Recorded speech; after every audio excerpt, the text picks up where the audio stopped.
June 7th, 1944. Normandy. A Sherman tank sits frozen behind a hedgerow as a German panzer rolls into view just 200 yards away. Inside the turret, a 24-year-old major knows the rules of this fight, and they're stacked against him. The enemy fires first. One hit will turn his tank into a burning coffin. His gun isn't supposed to penetrate German armor, and his crew has almost no combat experience. He has 10 seconds to act. What he decides in that moment won't just determine who survives. It will challenge everything Allied tank crews believed was possible on the Normandy battlefield. The problem wasn't courage, it was the machine. The Sherbrooke Fusiliers had landed on Juno Beach just 18 hours earlier. Out of 11 Sherman tanks that made it off the sand, 3 were already burning by dawn. The Germans weren't retreating. They were counterattacking, and in far greater numbers than the Allies had expected. Radley Walters now commanded a squadron of 8 Shermans, armed with 75mm guns that couldn't penetrate a Tiger's frontal armor at any range. The math was brutal. A Tiger could destroy a Sherman from over 2,000 yards, long before the Sherman could even fight back. To destroy a German tank, a Sherman had to close to within 500 yards and strike from the sides or rear, a distance few ever managed. The Panzer IV was smaller than a Tiger, yet faster, tougher, and manned by seasoned crews who had been fighting since Poland. Radley Walters had graduated from Bishop's University just 4 years earlier. His regiment had been infantry until January 1942, when the Canadian Army suddenly transitioned them into armored warfare. None of the men had ever operated a tank. They trained from manuals and whatever equipment arrived from England, praying it would be enough once they crossed the Channel. It still wasn't enough. The first week in Normandy proved just how deadly the battlefield had become. The Sherbrooke Fusiliers pushed inland alongside the 3rd Canadian Infantry Division, only to face relentless counterattacks from German panzer divisions. Panthers, Tigers, even older Panzer IVs could strike Shermans from distances where their 75mm guns were nearly useless. Allied tank crews called it getting brewed up. The Sherman's gasoline engine could ignite at the slightest hit, leaving crews mere seconds to escape. By mid-June, Radley Walters had learned the pattern. German tanks always spotted first and fired first. Survival depended on one thing: speed, terrain, and striking the enemy's flank before their gun could turn. The Panzer IV's turret froze in place. Radley Walters knew exactly what that meant. In the next 10 seconds, Caribou's crew would either destroy this tank or become another casualty in the Normandy hedgerows. His gunner waited, ready. Across from them, the German commander was likely calculating the same things: range, elevation, whether to fire high explosive or armor-piercing rounds. Then Walters gave the command. The Sherman's 75mm gun thundered. The Panzer shuddered, black smoke erupting from its engine deck. No crew emerged. Radley Walters had just scored his first kill. It wouldn't be his last. He had no way of knowing that he would survive 3 more tanks destroyed under him, suffer 2 wounds, rack up 18 confirmed kills, Or that decades later, he might realize he had faced Germany's most famous tank ace. For now, all he knew was that he was alive and that the war was far from over.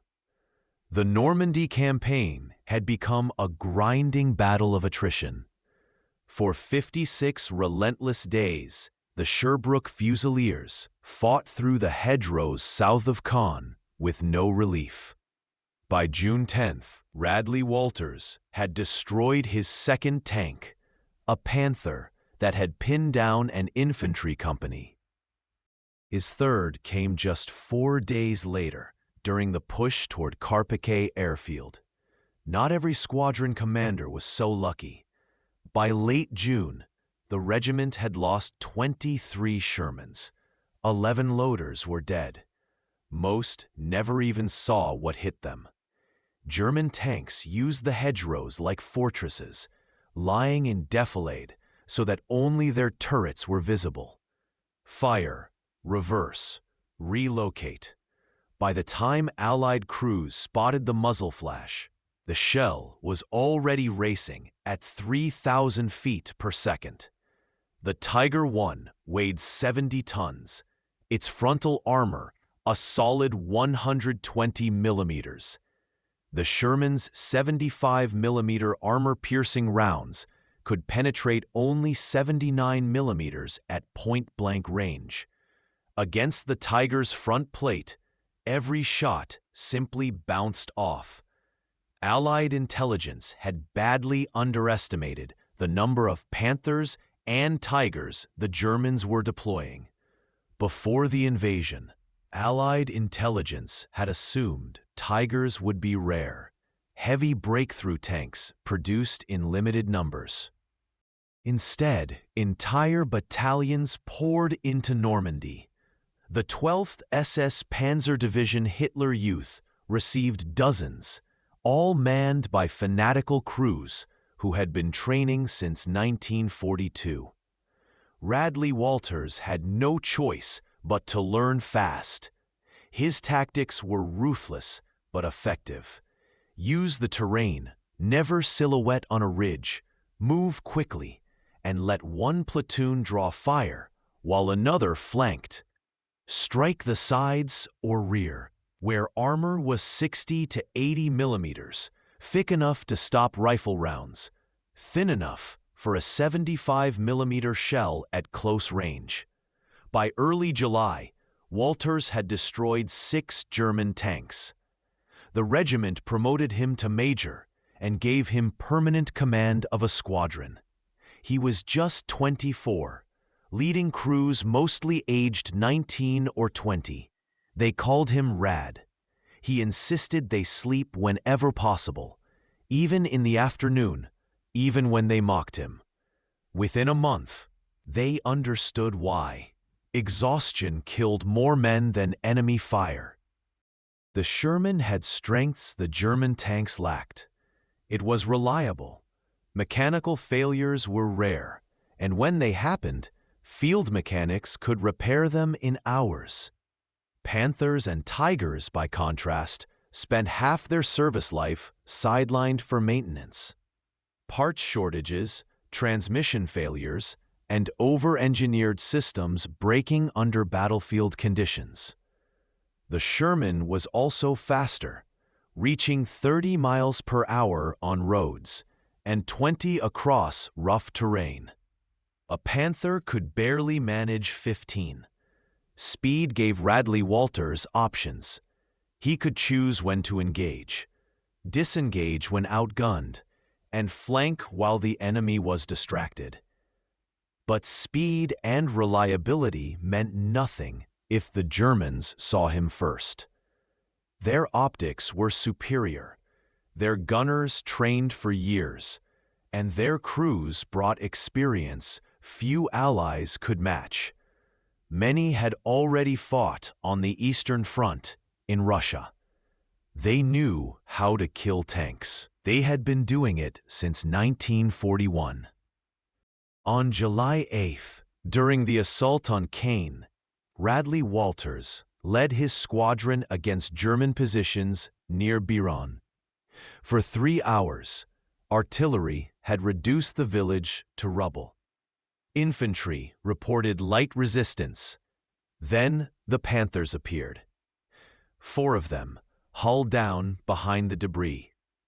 In the first 30 seconds, Walters lost 2 Shermans. A shell struck his own tank's turret side, missing his head by just 8 inches and killing his loader instantly. The crew scrambled. Smoke grenades, dive for cover, pray the machine guns didn't catch them. He watched Caribou burn, his first tank. 11 confirmed kills, gone. By nightfall, the regiment issued him another Sherman. He named it Caribou II. Within a week, he had added 2 more German tanks to his count. But Normandy was changing. Allied intelligence reported the arrival of a new German unit, the heavy SS Panzer Battalion 101, all Tigers. Commanded by Germany's highest-scoring tank ace, 143 confirmed kills. His name was Michael Wittmann. By 1944, he had become a legend in Germany. On June 13th, at Villers-Bocage, he destroyed more than 24 British tanks and vehicles in just 15 minutes. Ambushing the lead elements of the 7th Armored Division, his Tiger tore through everything in sight and withdrew before Allied artillery could respond. German propaganda immortalized him as the Black Baron, the invincible tank commander. By early August, Wittmann led the 3rd Company of the heavy SS Panzer Battalion 101. His Tiger bore the number 07, and he had survived 3 years of relentless combat. Poland, France, the Eastern Front, Normandy. Most German tank aces were dead by their 2nd year. Wittmann kept racking up kills, 143 confirmed, dozens more unconfirmed. Radley Walters had never heard the name. Allied intelligence didn't brief crews about individual commanders, only tank types, their capabilities and weaknesses. Whether the 75mm gun could penetrate at various ranges. The answer was almost always no. Yet Walters kept destroying German armor. By late July, his count reached 11, then 13. He had learned the Tiger's vulnerabilities and how to survive encounters that would have killed most. Every German tank had weak points. The air intake louvers on the rear deck, the thinner armor at the turret ring, the lower hull sides at close range. The key was surviving long enough to exploit them. In mid-July, the Sherbrooke Fusiliers received 2 Sherman Fireflies. These were standard Shermans retrofitted with British 17-pounder guns, longer barrels, high-velocity, armor-piercing rounds capable of punching through a Tiger's frontal armor at realistic combat ranges.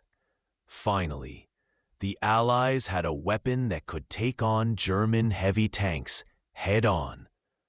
Walters kept the Fireflies at the back of his formations. Their longer barrels made them stand out, and German gunners quickly learned to target them first, eliminate the one tank in each unit that could truly threaten them, then deal with the rest at leisure. The Fireflies stayed hidden, used terrain, and struck only when absolutely necessary. Slowly but surely, a squadron's kill count began to climb. By now, Radley Walters had destroyed a Panther near Tir-la-Campagne and a Tiger south of Caen. His gunners were improving. Faster target acquisition, sharper range estimation. The crews that survived the brutal first month in Normandy had become deadly. They knew the terrain. They understood German tactics. They knew how to stay alive. On August 7th, Allied Command launched Operation Totalize. The goal: break through German lines south of Caen, reach the Falaise Gap, and cut off the German 7th Army before it could retreat east. The assault involved 4 Canadian and British armored divisions, hundreds of tanks, thousands of infantry, and heavy bomber support. The Germans were ready. Weeks of preparation had fortified defensive positions with minefields, anti-tank guns, and strategic panzer positions. Heavy SS Panzer Battalion 101 moved into place. 7 Tigers, multiple Panzer IVs, self-propelled guns, all under the command of Standartenführer Kurt Meyer. Michael Wittmann volunteered to lead the counterattack. On August 7th, the Sherbrooke Fusiliers received their orders. A squadron would support the 2nd Canadian Infantry Division. Advance at dawn, seize the high ground near Saint-Aignan-de-Cramsnil, and hold it against any counterattack.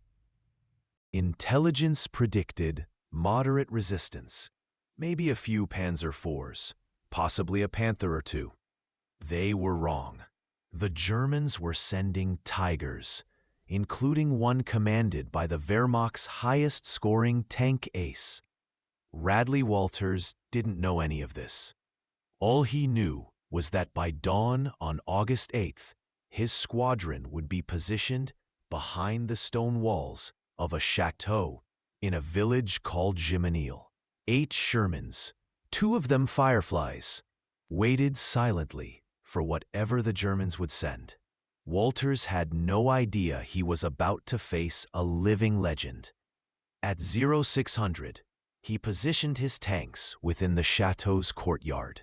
His crews had spent the night knocking firing ports through the thick stone walls.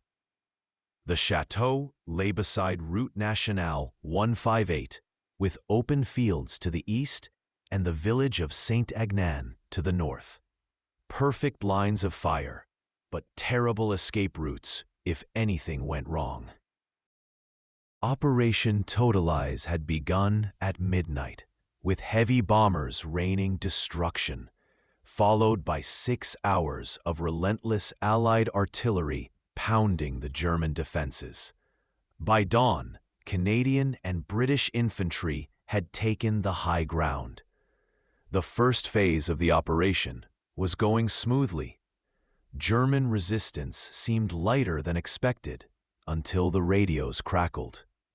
Reports of German armor advancing north from Sinti, multiple contacts, heavy tanks. The 12th SS Panzer Division was counterattacking exactly where intelligence had said they wouldn't. Radley Walters peered through his commander's periscope. Dust clouds rose on the horizon. The engines were unmistakable, deep, powerful, nothing like the high-pitched whine of American power plants. Tigers. He could hear them before he even saw them. At 12:30, 7 Tigers crested the hedge near Sinti. They advanced in 2 columns, one moving across the open ground, the other cautiously hugging the tree line to the right. Infantry followed in half-tracks, while Panzer IVs and self-propelled guns brought up the rear. The Tigers were 1,500 yards out, still beyond the effective range of the Sherman 75mm guns, but well within the deadly reach of their 88mm cannons. Walters ordered his squadron to hold fire. Wait, let them close. The Fireflies needed clear shots, while everyone else would have to get lucky. On his left flank, British tanks from the 1st Northamptonshire Yeomanry lay hidden in orchards northeast of his position. Dug in during the night, they waited among the trees. The Germans were marching straight into a crossfire. They just didn't know it yet. The lead Tiger fired. The first round screamed past the chateau and detonated behind a squadron's position. The German gunner was ranging, testing, trying to pinpoint Allied positions. The second shot came even closer. Fragments of stone erupted from the chateau walls. The Germans had spotted the firing ports. Radley Walters remained calm, waiting. 1,200 yards. 1,100. The math was brutal, but simple. Every second the Tigers rolled closer improved his chances. Every second they survived reduced them. The lead Tiger crept down the terrain, only its turret visible. The commander was skilled, deliberate. 1,000 yards. Walters saw flashes from the British tanks hidden in the orchards. Rounds striking, sparks and smoke in the tree line. One Tiger veered sideways, track damaged. Another pressed on. The German formation began to stretch, reacting to multiple threats. Still deadly, still advancing. At 800 yards, the Tigers started engaging targets aggressively. A British Sherman erupted in flames. Another took a hit through the engine deck. Black smoke billowing, crews scrambling to escape. The Germans were finding their range. Their optics were superior. Their guns were heavier. The Tiger's armor was thick, but Walters had waited for the perfect moment. His eyes locked on the rightmost column. 5 Tigers advancing slower than the rest. The lead tank bore the number 07 on its turret, moving past the chateau. 500 yards. Close enough. Walters gave the order. 8 Shermans unleashed their fire simultaneously. Muzzle flashes lit the stone walls. Smoke, noise, chaos. The lead Tiger on the right shuddered under the impact and ground to a halt. Behind the German formation, an SPG erupted in flames, and a Panzer IV veered off the road.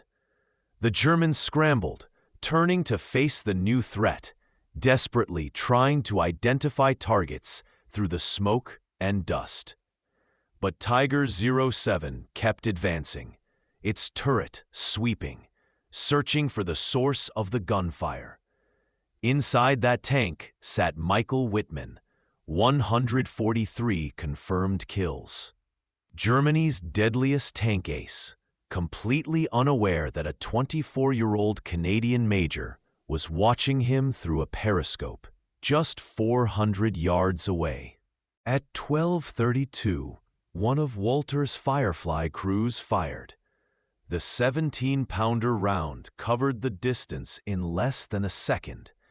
It struck Tiger 07 through the left air intake, just behind the turret. The tank shuddered violently and ground to a halt. Black smoke poured from the engine deck. No crew emerged. The Tiger sat motionless on Route Nationale 158. Walters shifted his focus to the remaining targets. An SPG tried to reverse behind the stalled Tiger. He ordered another salvo. The SPG erupted, ammunition cooking off in a chain of explosions, launching its turret 20 feet into the air. The British tanks, hidden in the orchards, hammered the Tigers from the northeast. The crossfire was deadly.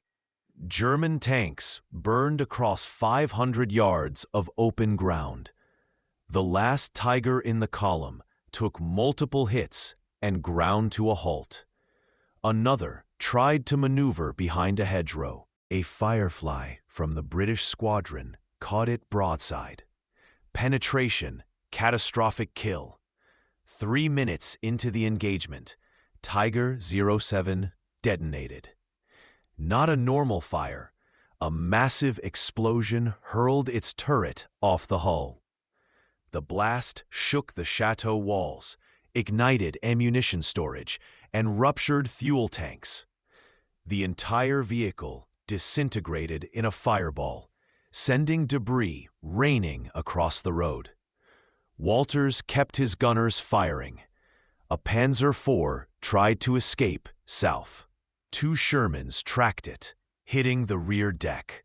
Engines roared, fires broke out, and crews scrambled from their tanks.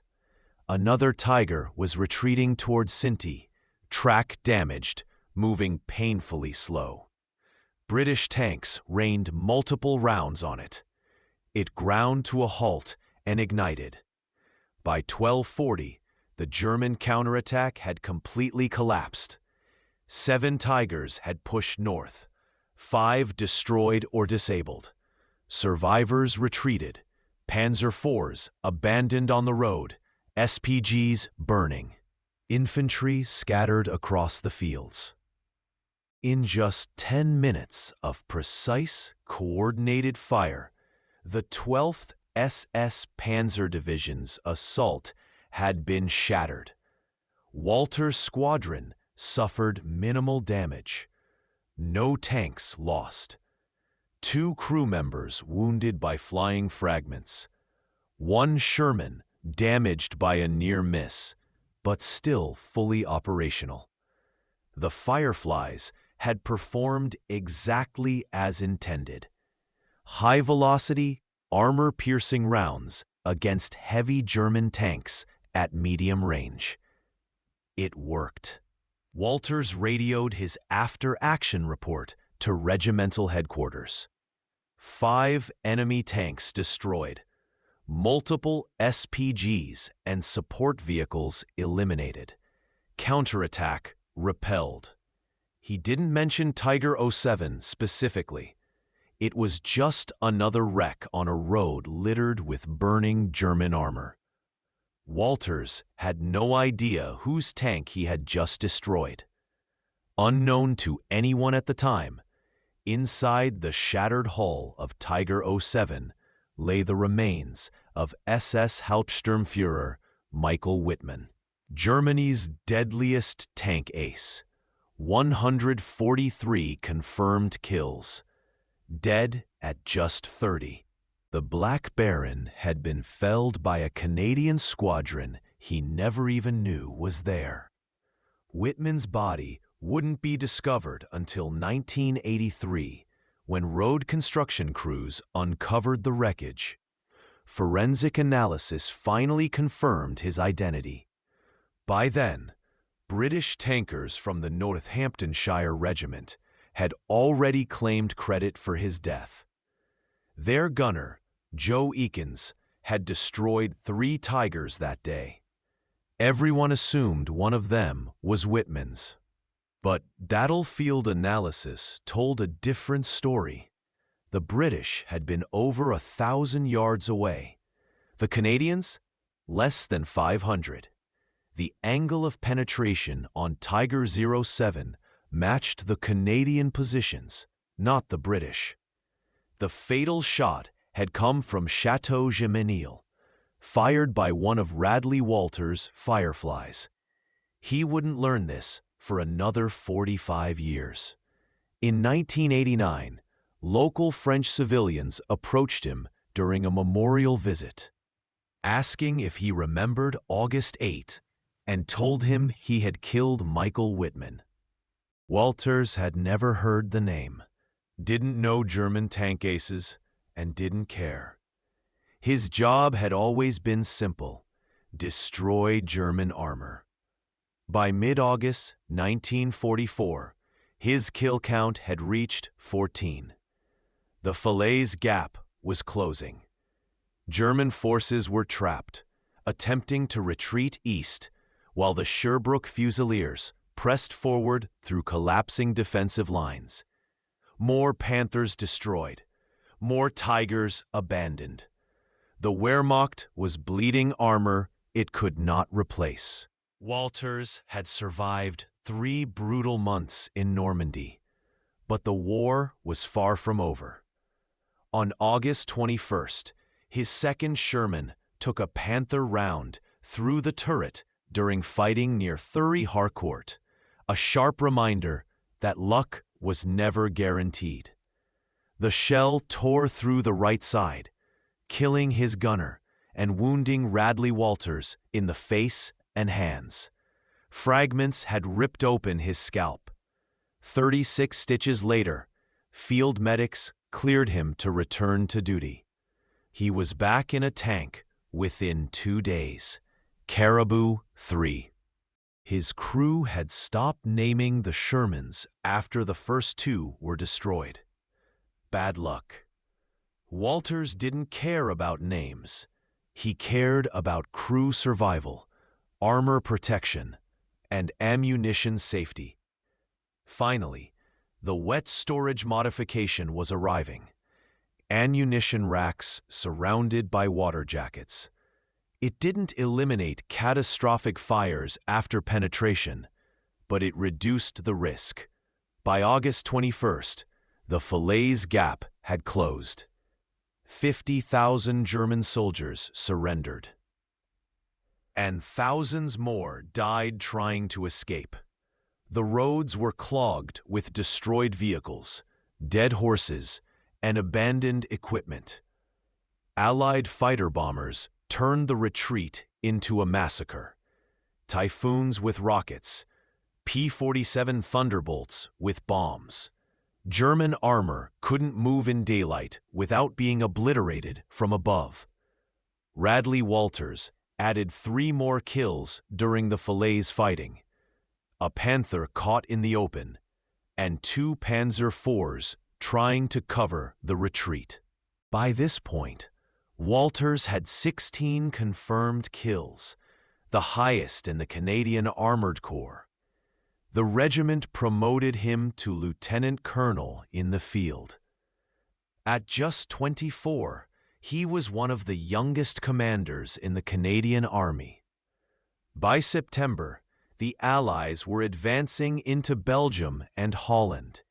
The Sherbrooke Fusiliers rolled through liberated villages, greeted by civilians who threw flowers at the tanks, offered wine, bread, anything they could give. The celebration lasted 3 days, but the respite was brief. The Germans counterattacked near the Scheldt estuary, bringing more Tigers and Panthers. Veteran crews, pulled from the Eastern Front, knew the terrain and used it to deadly effect, relying on ambush and defensive tactics. The easy victories of August were gone. In October, Walters' 3rd Sherman was destroyed, not by a tank, but by a mine. During reconnaissance, his scout car struck a teller mine. The blast threw him 15 feet, knocked him unconscious, killed the driver, and wounded 2 others. When Walters awoke in a field hospital, blood poured from his ears, concussion and a possible skull fracture clouding his mind. Doctors wanted to evacuate him to England, but he refused. Within a week, he returned to the regiment, taking command of Caribou 4. By now, his crews had started calling every Sherman Caribou, no matter what the quartermaster painted on the hull. If Radley Walters was in it, it was Caribou. Simple as that. By November, his kill count reached 17. A Tiger near Nijmegen, destroyed from behind during a German withdrawal. The crew bailed out before the ammunition exploded. Smart. Survival mattered more than heroism. The war was lost. Everyone knew it. Winter came early in 1944. Snow, freezing rain, and mud that stopped tanks better than any mine. The Allied advance slowed. German resistance stiffened. They were defending their homeland, and every kilometer cost more lives. On December 16th, the Germans launched their final major offensive in the West, the Ardennes Offensive, known as the Battle of the Bulge. 50 divisions struck through fog and snow, catching American forces by surprise, destroying hundreds of vehicles and spreading chaos across a 100-mile front. The Sherbrooke Fusiliers were in Holland, too far north to respond immediately. But German probes were spreading, testing defenses and searching for weaknesses. On December 20th, a Panther company struck Canadian positions near Groesbeek. Radley Walters engaged at 700 yards. His gunner fired 3 rounds, 2 hits. The Panther slewed sideways, its turret jammed, the crew abandoning ship. Walters recorded his 18th confirmed kill, the highest of any Western Allied tank commander, a record he would hold for the rest of the war. Yet 5 more months of grueling combat lay ahead. By January 1945, the Sherbrooke Fusiliers were advancing into Germany itself. Rhine River crossings, industrial cities of the Ruhr, villages that looked nothing like France or Belgium. No cheering civilians, no flowers, only silence, fear, and white flags hanging from windows. German resistance was collapsing, not everywhere, not all at once, but the pattern was undeniable. Fewer counterattacks, more surrenders. Tank crews abandoned Panthers and Tigers, stranded without fuel, ammunition, or spare parts. The Wehrmacht was dying from logistical starvation. Radley Walters didn't add to his kill count after December, not because the fighting had stopped, but because German armor had largely vanished. The tanks he did encounter were already disabled, abandoned, or pushed off the roads to clear the way. The Luftwaffe was gone, supply lines shattered, crews exhausted. The once formidable German armored force had finally run out of fight. By this stage, Allied aircraft completely dominated the skies. German armor couldn't move during daylight without being obliterated from above before any ground engagement even began. In March, the Sherbrooke Fusiliers crossed the Rhine, and by April, they advanced through the Ruhr pocket. Thousands of German soldiers were encountered, walking west to surrender to the Americans or Canadians, anything to avoid the Soviets pressing from the east. Most were teenagers or men over 40. The seasoned veterans were dead, imprisoned in the Soviet Union, or scattered across Europe, leaving behind a hollowed-out army struggling to survive. On May 7, 1945, Germany surrendered unconditionally. The war in Europe was finally over.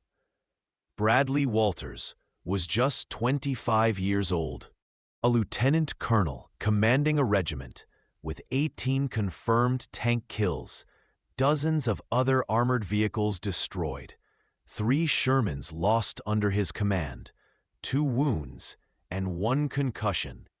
He had survived unimaginable combat, 56 continuous days in Normandy, followed by 9 grueling months across France, Belgium, Holland, and Germany.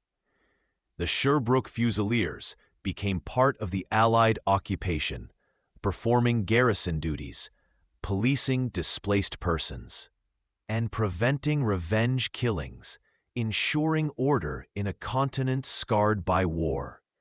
In July 1945, Radley Walters transitioned to peacetime duties, training replacements who had never seen combat, processing endless paperwork, and adjusting to a life without the adrenaline, terror, and sharp clarity of battle.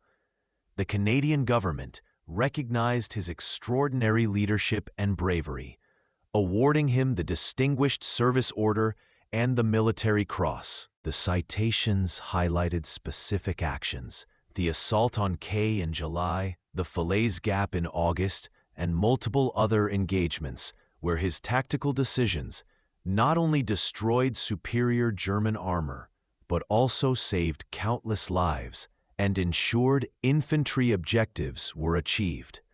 Radley Walters returned to Canada in 1946 and married Patricia. Together, they raised 4 sons, whom he fondly called the Tank Crew. He remained in the Army, rising steadily through the ranks, serving on peacekeeping missions in Cyprus and Egypt, and eventually becoming commanding officer of the 8th Canadian Hussars in 1957. He attended the NATO Defense College in Paris, earned promotion to colonel, then brigadier general, and retired in 1974 after 34 years of service. France honored him as an officer of the Legion of Honor, while Canada appointed him Commander of Military Merit. In 2004, the town of Biron in Normandy renamed a small park in his honor, Park Radley Walters, complete with a commemorative plaque, benches, and shade trees, a tribute to the man who had helped liberate them 6 decades earlier. Radley Walters passed away on April 21, 2015, at the age of 95. He was laid to rest in St. Paul's Anglican Church Cemetery in Percy, Quebec, near his birthplace. The Globe and Mail called him the most respected battlefield commander in the Royal Canadian Armoured Corps. Military historian Terry Kopp described him as the most famous Canadian tank ace to emerge from Normandy. Yet, for the general public, his name remained virtually unknown. Few outside military circles knew the story of the infantry officer who had never seen a tank before 1942, who destroyed 18 German tanks, survived impossible odds, and helped dismantle the Wehrmacht one battle at a time. His story almost faded into obscurity, like so many others from that brutal war, but not entirely. Sidney Radley Walters' legacy remained largely hidden outside Canada for decades. No Hollywood films, no best-selling books, only regimental histories and military archives recorded his actions. Occasionally, he appeared in academic studies on armored warfare, a footnote in accounts of the Normandy campaign. The debate over Michael Whitman's death kept his name alive among historians.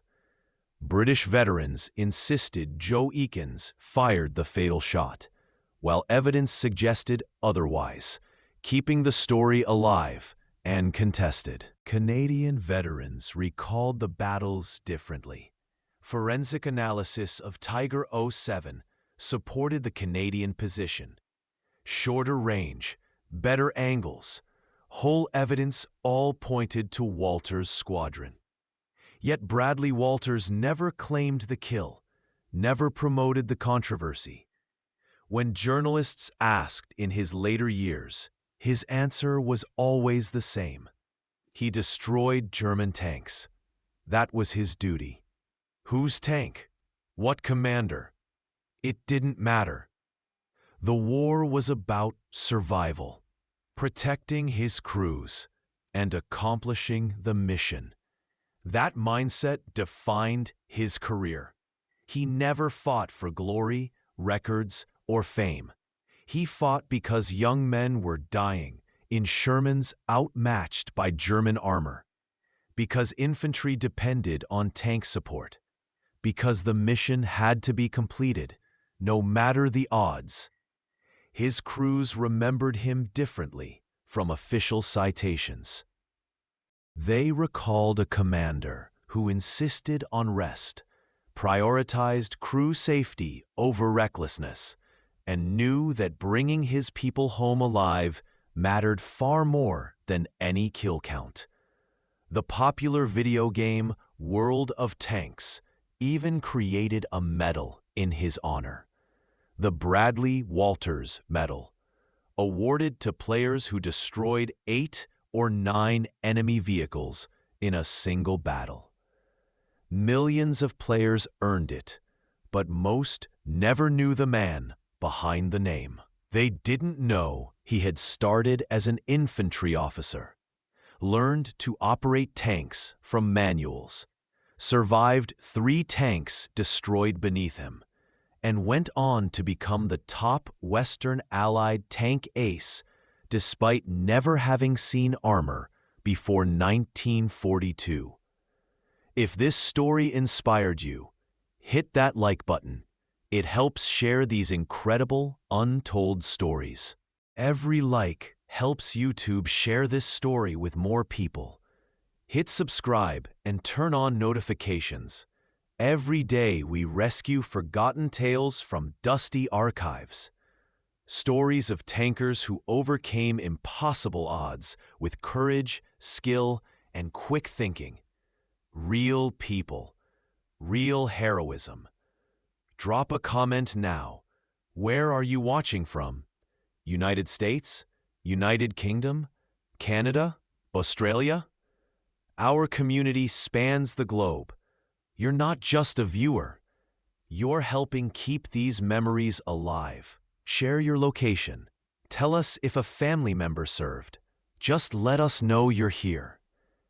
Thank you for making sure Sydney Radley Walters' story isn't lost to history. These men deserve to be remembered, and you're part of that mission.